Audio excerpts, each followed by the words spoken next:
All right. June, what about the special teams in general and Crawford in particular?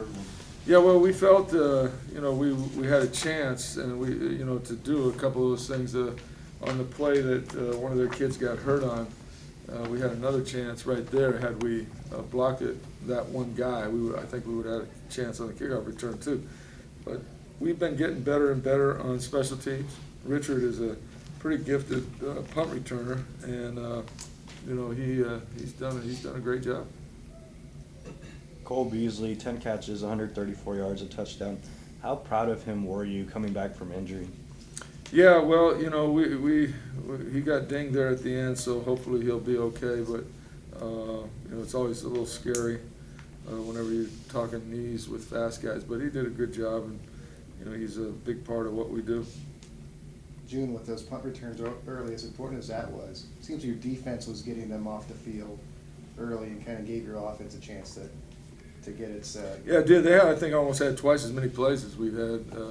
I know in the first half they did. I don't know how it ended up for the game, but when you get in those kind of games, when you have opportunity to have the football, you got to do something with it. And we missed a couple throws in that first half that might have given us a couple more scores.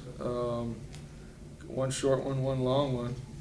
And that's always scary when you miss those because they come back to haunt you. But JJ did a good job and made some plays, saw the field, and I'm happy with with what he did. We knew we had to throw the ball this game to win.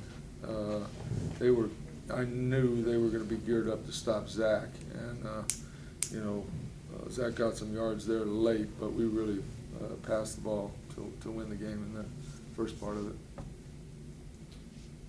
How pleased are you with the way JJ has progressed through the Yeah, week? he keeps doing some things that are good. He sees the field. That last completion to Terrence down the right side, we talk about it all the time. We were running a deep ball, but the corner didn't take the bite, so he underthrew the ball. And that type of thing, goes unnoticed. It's just a completion, but those type of things are big for a quarterback, and you see it every day in the National Football League. Quarterbacks throwing guys open, and that's what you got to do. And he's seeing it and doing a good job. How important was it to just set the tone early, coming off an emotional win over TCU a couple weeks ago? I didn't really even think about that. We're just going to do what we do. I don't even remember what happened in the first part of the game. We scored, I think, on a run. I don't remember. But I know we got a turnover return and then did something with it. So that was good. How do you feel overall about your team right now, the position you're in, 5-1? Yeah, I'm really pleased with the chemistry on the team. And the guys made a commitment in the start of the season to really, make a commitment to honor, something higher than anything else. And the chemistry is working. And we've had some really neat things happen this year internally that excite me as a team. And the guys are really coming together and bonding. And that's what you got to do.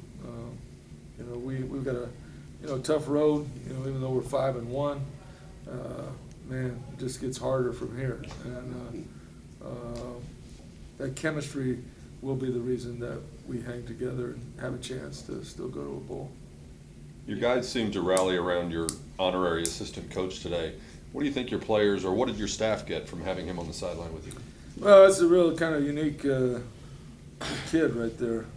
It was interesting. I had just heard about his situation that was read about it in the paper, and so was asked to respond to it. And so I did. I didn't even know this until Thursday when he came and talked to the team, that I had a kid in Hawaii that was in a similar situation named Brian Kajiyama, and ESPN 360 did a special on Brian. And Brian spoke to us at the Sheraton Hawaii Bowl. It was very emotional speech, and this kid saw that ESPN 360 and has been befriended Brian, and I didn't even know that. And because of Brian's commitment and what Brian did, Kellen took a new lease on life about getting things done and wanted to be a part of football. And I didn't even know that when I first contacted him until Thursday when he talked to the team. He shared that with me.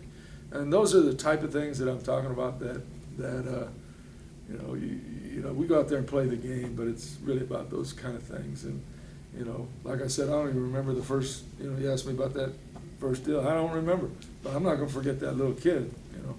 And that's really what makes this team kind of unique. Given that you guys were coming off the win off over TCU and that it was a rematch of the Conference USA Championship game, were you disappointed in the crowd today?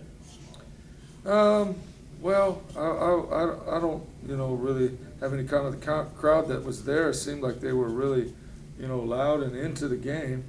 You know, we have had a situation because of where we've been for 25 years that, you know, we're still going to take time to build that back. But, you know, this is a unique place and a great situation, and, you know, the potential is all ahead, you know.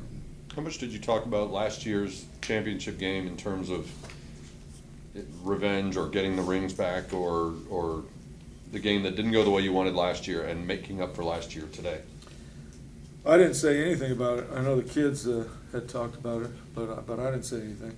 I knew that this was a good team, and I knew that you know what we were going to have to do, and that what we were going to have to do is get them off the field running the football, and then we're going to have to pass the football efficiently to have a chance to win, and you know, we executed the game plan.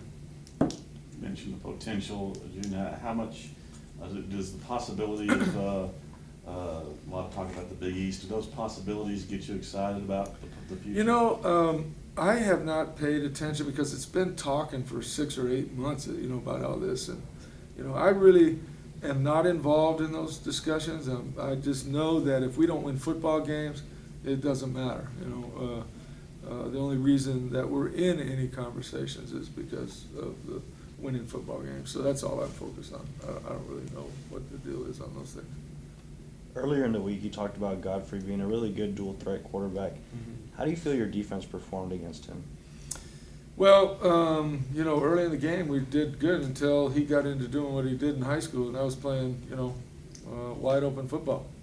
And, you know, if I'm sitting there looking at that kid, I think I might let him spread him out and just drop back and play ball, you know, because he's definitely a different character. Keenan Holman still has that ankle injury. JJ missed him deep early, and he wasn't really a factor today. How healthy is he? He's healthy. Healthy. Yeah. Anything else, guys? Thank you very much. Okay.